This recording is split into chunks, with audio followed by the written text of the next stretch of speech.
I want people to listen to the story and say, I guess, number one, I can't believe what she was subjected to and only a few years ago, but I also want people to take some power and some strength and some inspiration, that small brave act, perhaps, that small act of mine to stand up, draw a line in the sand and say, enough, I am worthy of better and I want equal treatment.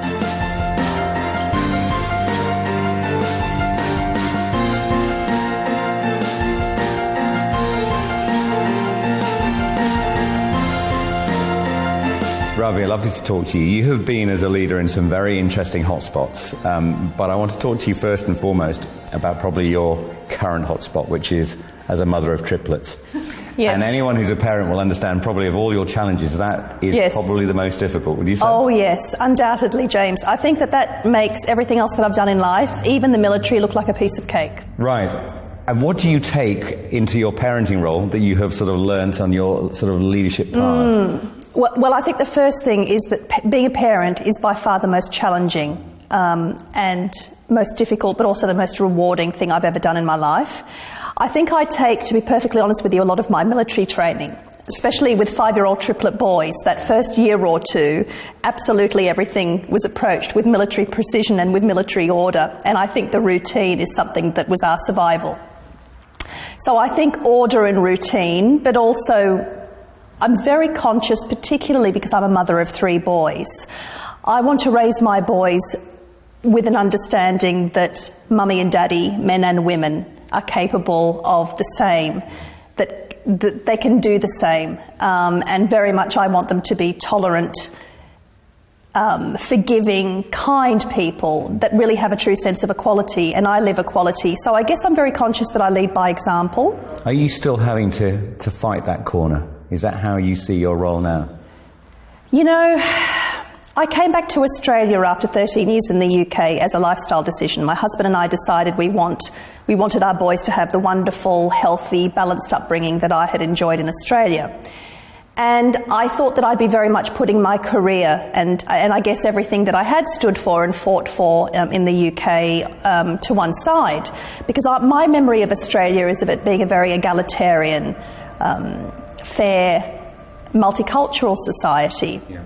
But what surprises me, and in fact what has disappointed me, is after so long away, I come back home and there is so much work to be done. We haven't progressed, I believe, as a society as I thought we would have over the last couple of decades. You know, equal pay is still an aspiration, not a reality. We have huge gaps, gender gaps in wages.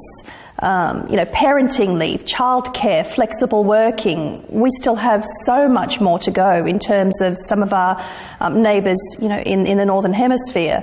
So whilst I came back very much with the intention of putting motherhood and my children first, I am finding this undeniable, I guess, temptation and calling to actually speak out. You know, I believe God gave me a voice and I need to use it.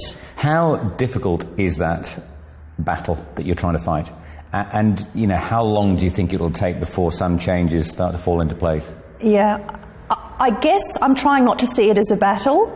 I guess I see it as the fact that I have a story to tell. I think my story is quite a powerful one and quite a unique one. So in sharing my story and in sharing the lessons that I have learnt in life, what I am hoping is with my voice and with my story and my ability to connect with people, hopefully I can be an agent for change. What are you wanting people to do? To listen to your story and say, that is just unfair?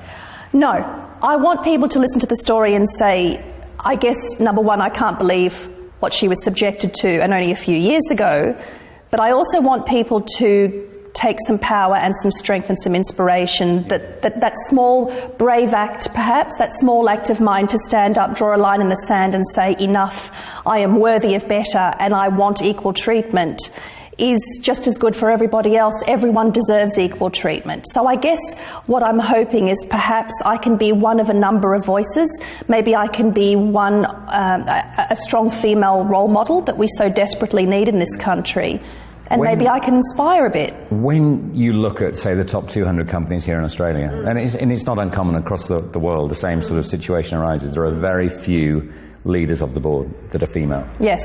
And I think we miss a trick, because studies show that where you have at least third representation on executive boards, companies are more profitable. So if that is the case and stats back that up, yes. Why is there this reluctance, in your view, to see a change?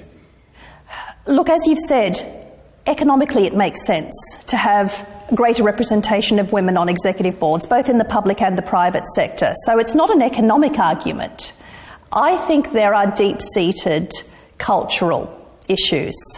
I think we do come from a fairly blokey culture, and I think particularly in our state and in our country, where the backbone of our economy at the moment is mining and resources, it is undoubtedly a male-dominated profession.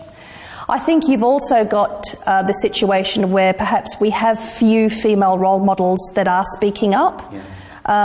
And I think we need more. I mean, you just have to look at last year, regardless of your politics. Look at the way our former female Prime Minister, our first female Prime Minister, was treated. To me, as someone recently returning to Australia, that was a strong indicator and a sad indicator that as a country we weren't ready for a female head of country. We weren't ready for a strong woman to lead our nation. And that says a lot, I think. And I think more of us need to speak out. Yeah. More of us that have authenticity. Do you think more women need to speak out? Yes, I think more women need to speak out, but I think we also need more men that are willing to speak out and stand by us. Do you think that could be difficult? No, because we already have the champions of change, and we have some remarkable men around the country who are standing by us in this, I guess, quest for change. So I'm an eternal optimist, James, and I think if we can be sincere and authentic, and if we can be committed to our one purpose, we can change. Do you see it really as a case of, okay, I'm the one who's going to have to flag this and to wave the flag as loud, as most obviously as I can, because I'm in this position where people respect my story, they've seen what I've gone through. I am willing to be one. I am willing to be one of those flag flyers, not the only, and I don't believe I am the only, but I am willing to be one, because as I said, after everything that's happened to me and overcoming, I guess, all the challenges that I have, I believe that everything happens for a reason, and I believe that my story has the ability to connect and resonate with people, and I'm willing to do it for what I believe is making our community a better, more equal one. Can I just pick up on that, where you said that everything happens for a reason? Would you say you're a very different leader today because of the way that you were handled when you were doing your remarkable work in the Middle East? Yes, I believe so. I believe Look, I think as we grow older, we become more comfortable in our own skin. So I think I'm more self-assured. I think I have more personal insight. But I think that I can be robust when I need to be, but I'm a leader with compassion. Right. And I very much believe in living good leadership and being authentic. Are you setting extraordinarily high goals now because you can?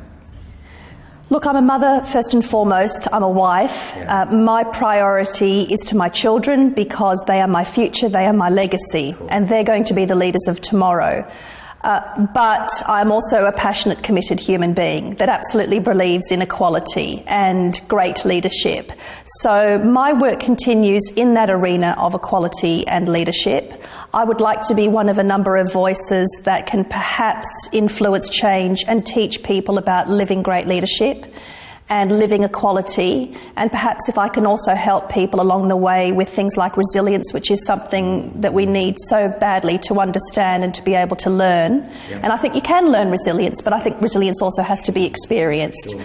So they're the areas that I feel very passionate about, and also working in the women in leadership sphere as well. I think we need the role models to help those young women that are coming through. Lots of work to be done. What frustrates you? Words and no action. What excites you?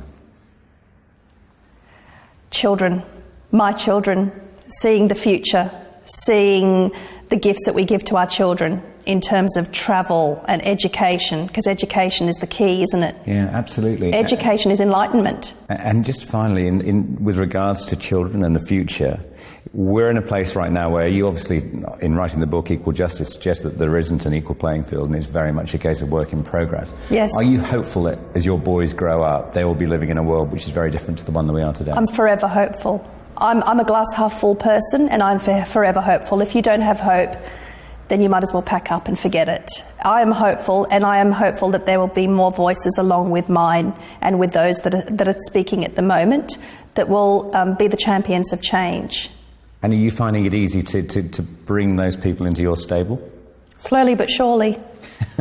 They're coming? They're coming. Thank you for that. It's great to talk to you. Thank you. Thank you.